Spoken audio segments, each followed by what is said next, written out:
আমি সাতক্ষীরা থেকে ফিরতেছি, গাড়ি বলছে হুজুর একটু সার্চ করবো। করেন, সার্চ করবেন, না আপনাদের করার অধিকার আছে। মানসিক গুগলে সার্চ করার, আপনার গাড়িতে সার্চ করবেন, কর। পানির বোতল, মিনারেল ওয়াটারের বোতল বের করি, বলছে হুজুর বাংলা মদের বোতল তো এটা। বললাম কি করি হয়, মিনারেল বলছে এর মধ্যে ঢুকাইছেন। আমি বললাম মনে হয় আপনাদের যে বাংলা? বলছে আমার মনে হওয়ার কিছু নেই তো। মুখটি খুইলে আমার নাকের কাছে ধরি, বলছে আপনি শুকিয়ে দেখেন। বিষয়টা বোঝেননি? পুলিশ যদি কয় আপনি শুকিয়ে দেখেন, আপনি করবেন নাকি? বলছে আমি বলা লাগবে না। সাতক্ষীরা ওই যে চৌরাস্তা আছে, মোড়টা না, ওই মোড়ে কিন্তু আগে প্রায় মামারা বসতো আমাকে আপ্যায়ন করার জন্য।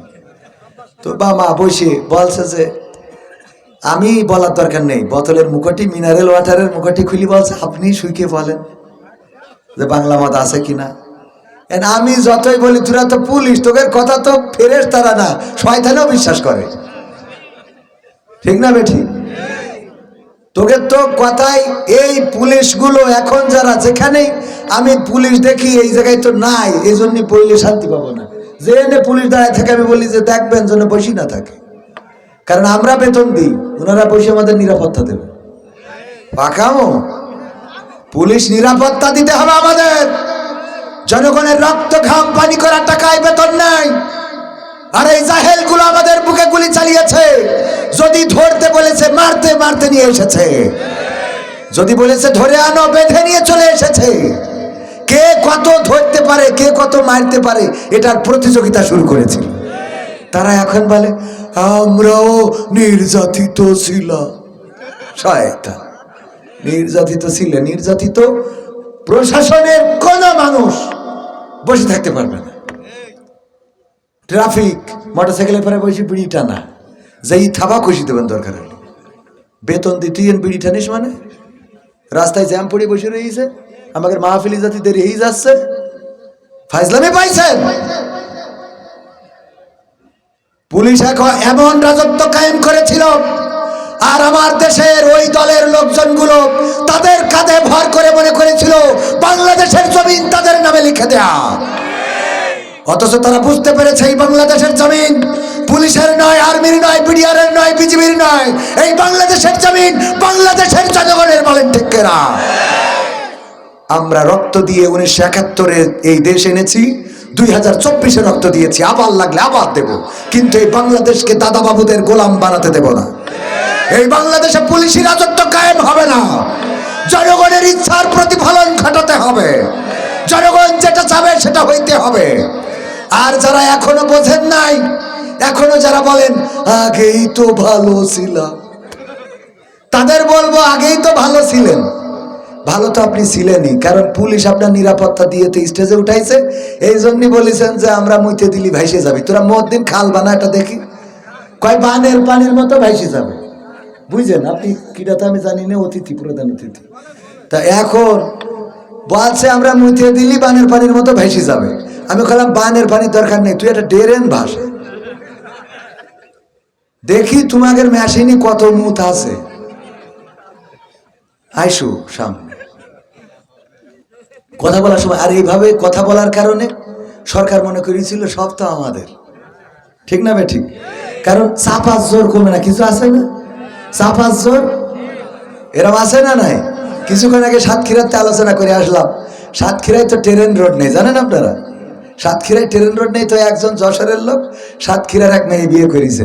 তো মানে কি দেখে, তা উনি গেটম্যান, কি ম্যান, গেটম্যান। তা ওই ট্রেন নেই তো ওইদিকে, তা বলছে ও গেটম্যান, তুমি কি গেটম্যান আসলে? বলছে কেন বোঝো না ট্রেনের? ট্রেনে আবার কি জিনিস? সাতক্ষীরায় ট্রেন নেই। তো বলছে তোমার আমি গেটম্যান, আমার পাওয়ার কি তোমার দেখাওয়া নেই, চলো দেখে নে। তো এই সাথে ওই গেট যখন ট্রেন আসবে তো গেট ফেলাইতেছে, দিল্লি দুই পাশে গাড়ি দাঁড়ায় গেছে, বলছে কি হইলো, সব বন্ধ করে দিলে? বলছে এই যে পাওয়ার ফেলাই দিছি, সব বন্ধ। পৃথিবী এখন প্রধানমন্ত্রী আসলে ওখানে পিছনে দাঁড়ায় থাকতে হবে। আমি কি জিনিস, নরেন্দ্র মোদী আসলো যাইতে হবে না, হ্যাঁ? এখন মানে যার জ্ঞান যেরকম। একদিন ওরা ট্রেন ফেলাই দিয়েছে, দিয়ে তো ওই ট্রেনের মাথা আছে না ভাই, মাথায় ওইটুক তো অনেক সময় মানে আগে থেকে তো ফেলতে হয়, ফেলে দিয়েছে। তো ওই মাথা একটুখানি, তো ওই মাথাটা আসছে, মাথা চলে গেছে, রিক্সাওয়ালাগের মিজাজ খারাপ হয়ে গেছে, এইটুক আসবে তাই এ ফেলার কি আছে। তো ওর তো বুঝতে হবে এটুকুও তো ডলি দিয়ে যায়, বলছে এইটুক আসবে তাই ফেলে বসে রয়েছে। তো ট্রেন কি এখন ওর পিছনে থাক আর না থাক, ওইটুক গেলেও তো ওর ডলি নিয়ে যাবে, ঠিক না বে ঠিক। তো এটুক তো বুঝতে হবে, বলছে পাওয়ার দেখলে না, তো ঠিক আছে পাওয়ার মানলাম, আরো পাওয়ার আছে না, আছে মানে কি, দাঁড়াও দেখাচ্ছি। লাল একটা পতাকা তুলে ট্রেন রোডে যে ই করতেছে, কি সিগনাল দিচ্ছে, তো ট্রেন ব্রেক করে দাঁড়াইছে, বিশাল বড় গাড়ি।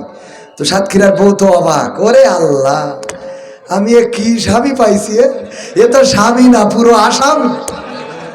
হ্যাঁ, এত বড় আসামি মানে দাম বেশি, বুঝলেন? মামলা খালি আপনি নেতা, মামলা না খাওয়া পর্যন্ত, আসামি না হওয়া পর্যন্ত আপনাকে ভোট দেবে না, এটা মাথায় রেখেন। তা ও তো স্বামী না, ও তো আসামি, মানে বিশাল হাই লেভেলের। বলছে কি হইলো, বলছে কি হইলো দেখলি না, এটা বিশাল গাড়ি দাঁড় করে দিলাম। তো ট্রেন মাস্টার যে ও নামে এসে বলছে কি হয়েছে, বলছে কিছু হয়নি, আমি খালি আমার বোর আমার পাওয়ারটা দেখালাম।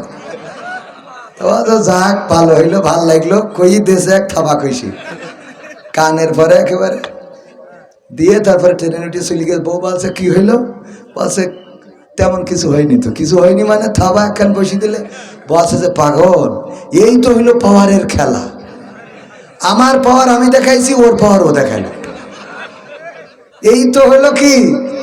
তো পাওয়ার যারা দেখিয়েছিল তাদের বিকল্প পাওয়ার দেখানোর মতো ট্রেন মাস্টার আছে না নাই? পাওয়ার দেখিয়ে ট্রেন বন্ধ করা যায়, বাস বন্ধ করা যায়, রেল রোড বন্ধ করা যায়, বিমান পথ বন্ধ করা যায়, কিন্তু জনগণের গণজোয়ারকে রুখে দেওয়া যায় না। এই গণজোয়ার রুখে দেওয়া যাবে না। এই গণজোয়ার থামবে আল্লাহর জমিনে, আল্লাহর দিন কায়েমের মধ্য দিয়ে, ঠিক না বেঠে? রাজি কারা কারা দেখতে চায়? নারায়ে তাকবীর, নারায়ে তাকবীর। আল কোরআনের আলোক, আল হাদিসের আলোক, আমার নেতা তোমার নেতা, নারায়ে তাকবীর।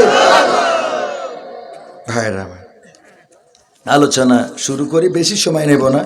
ভাইজান বসা, আমরা অল্প সময়ের মধ্যে কথা বলে শেষ করে দেব। গালদা দড়িগণ পাড়া জামে মসজিদের উদ্যোগে 13তম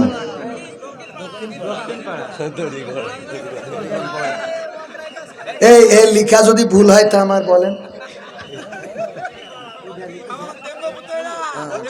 তেঙ্গো হলা এনে, হ্যাঁ তেঙ্গো এনে, ইনি দড়িগণ